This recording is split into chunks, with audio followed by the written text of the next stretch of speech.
lain merasa tidak nyaman, bersalah atau rendah diri. Kata-kata yang keluar dengan lembut akan seperti ini ya. Ibu sangat kecewa sekali dengan kamu. Nah, mungkin dia ada kesalahan. Berapa kali Bapak harus memberitahu kamu ya? Nah, itu kata-katanya. Teman, pada posisi ini tidak akan menyakiti murid, namun akan tetap berupaya mengontrol murid melalui persuasi. Posisi teman pada guru biasanya negatif maupun positif. Positif di sini berupa hubungan baik yang terjalin antara guru dan murid. Guru di posisi teman menggunakan hubungan baik dan humor untuk mempengaruhi seseorang. Mereka akan berkata, ayo bantulah demi Bapak ya. Nah, misalnya gini, guru tidak masuk, ada yang menggantikan. Karena biasanya kan kalau guru menggantikan itu kadang-kadang muridnya itu tidak mau dengarkan kan? Nah, nanti gini, Andi kerjakanlah. Nanti kalau kamu tidak kerjakan, ibu yang dimarah sama kepala sekolah. Nah, biasa seperti itu kan? Itu berarti kita menganggap siswa itu sebagai teman.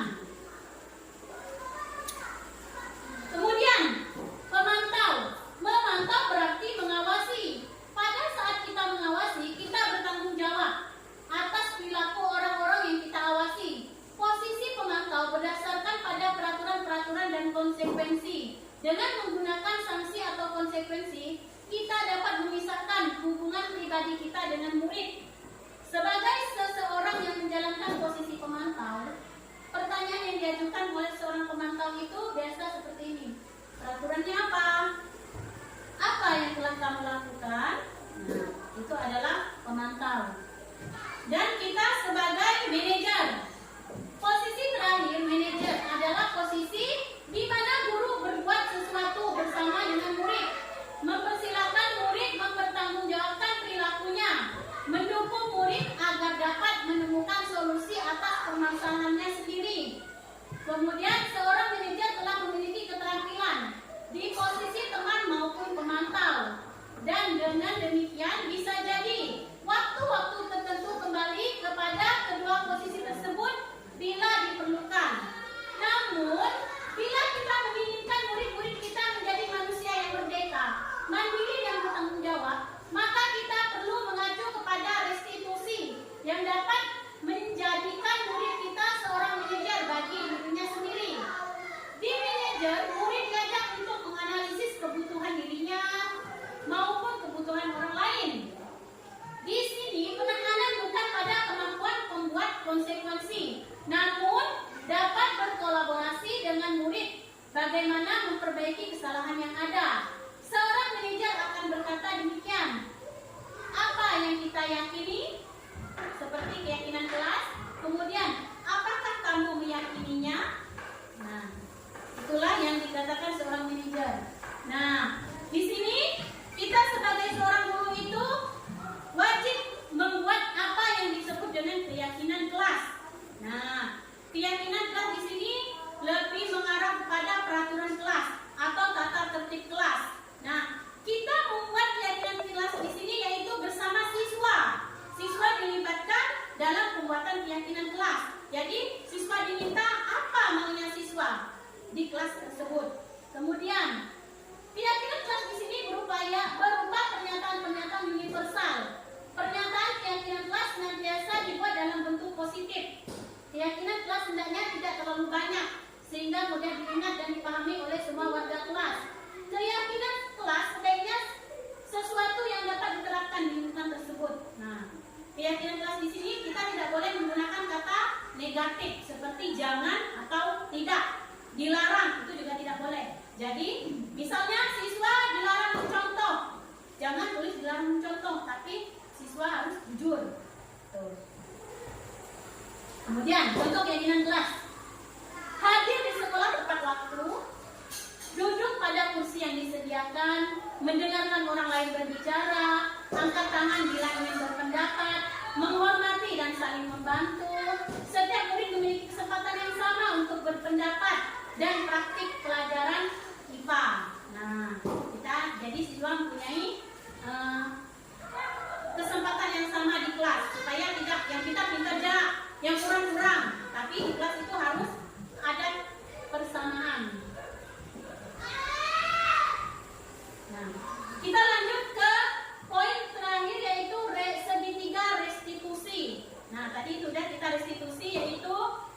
restitusi. Nah, di sini ada segitiga restitusi dalam lingkungan sekolah, di mana yaitu proses menciptakan kondisi bagi murid atau anak untuk memperbaiki kesalahan mereka.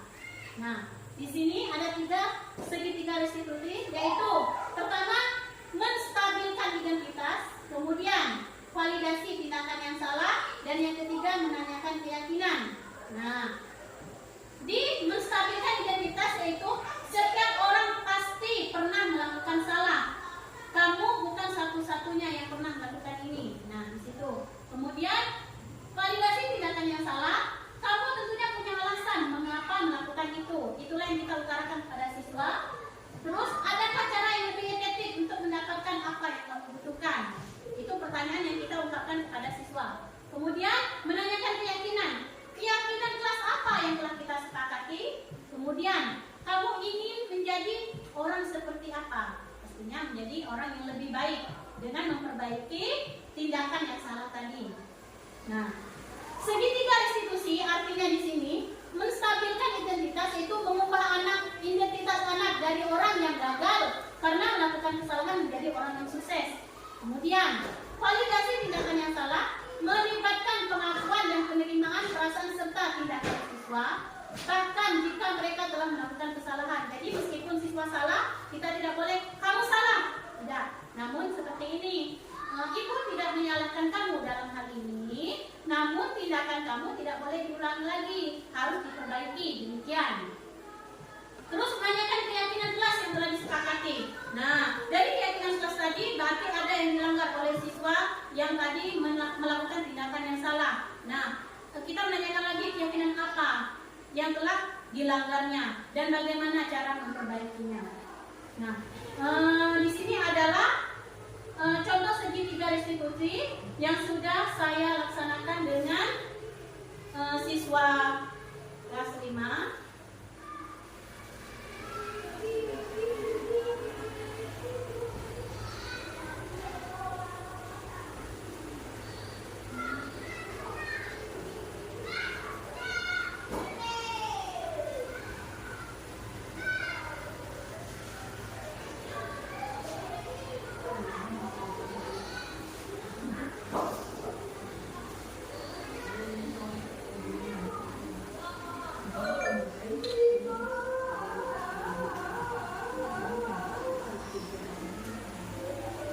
Nah, di sini menstabilkan identitas.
kita sebagai guru mestinya mempunyai permasalahan demikian. Misalnya siswa datang terlambat. Nah, di sini kita harus melakukan restitusi dengan siswa tersebut. Kita menanyakan kenapa dia datang terlambat. Kemudian mungkin ada siswa yang tidak berseragam. Kita harus menanyakan kenapa dia tidak berseragam. Kita tidak boleh menghukumnya dalam hal ini, namun kita harus memperbaikinya. Nah, jika dia tidak mengenakan seragam, kita tanyakan apa alasannya. Apakah lupa ataupun seragamnya basah. Nah, di situ kita harus memberikan pencerahan. Bagaimana supaya dia tidak lupa, atau bagaimana caranya kalau memang bajunya basah. Kita memberikan solusi dari permasalahan yang dialami oleh siswa tersebut.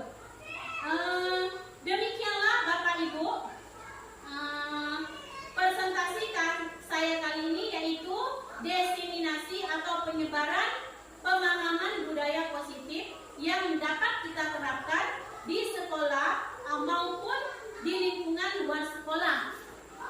Dalam penerapan program disiplin positif di sini, hendaknya guru memiliki standar kepribadian, profesional, dan sosial yang baik, di mana guru mampu merefleksi dirinya dalam posisi kontrol saat ini.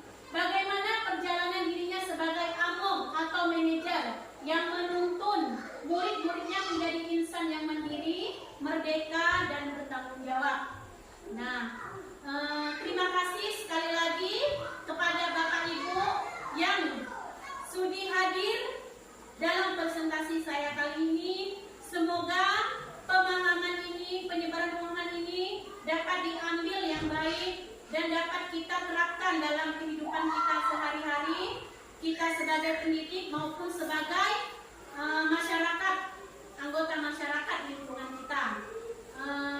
Terima kasih. Saya akhiri.